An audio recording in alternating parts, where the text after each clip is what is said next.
1, 2, 3.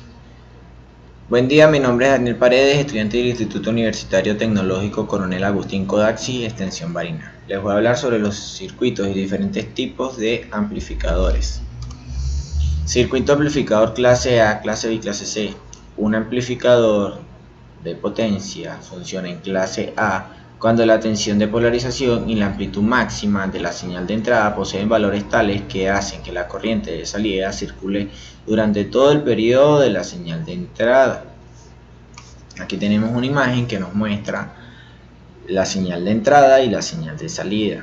Vemos un voltaje base y un voltaje colector. Estos envían una señal para que circule la corriente. Clase C, clase B, la diferencia entre clase A y clase C, la diferencia de esto es simplemente que la corriente de salida circula durante un semiperiodo en la señal de entrada. En clase C, como se muestra en la imagen, tenemos un circuito con múltiples transistores y ellos hacen que la señal se amplifique, una positiva y la otra negativa. Clase C, la corriente de salida circula durante menos de un semiperiodo de la señal de entrada, como se muestra en la imagen. Bien, mediciones de voltajes base emisor y colector emisor, mediciones de corriente de base, colector y emisor. Les dejaré un video adjuntado de mi anterior clase. Medición de voltaje, base emisor, colector emisor y medición de corriente de base, colector y emisor. Esto lo podemos hacer mediante de un osciloscopio que también funciona como un medidor de voltaje.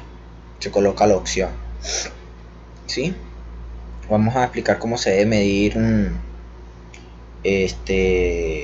un transistor de base a emisor, tanto en PNP como en NPN.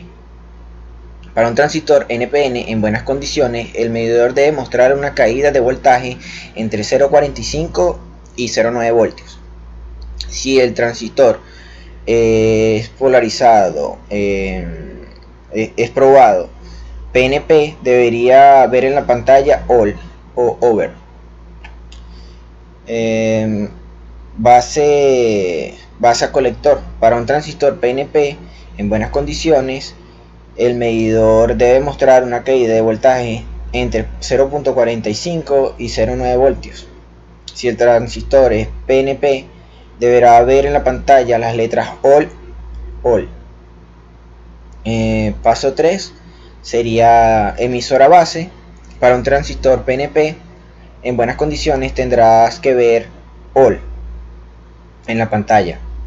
Si estás probando un transistor PNP, el medidor debe mostrar una caída de voltaje entre 0,45 y 0,9 voltios. Colectora base. Si pruebas el transistor NPN, te debe mostrar All en pantalla. Si estás probando un PNP, el transistor debe medir una caída de voltaje de 0,45 y 0,9 entre esos dos voltajes. Y así como se muestran las imágenes, es que sería la forma de medir cada uno de ellos.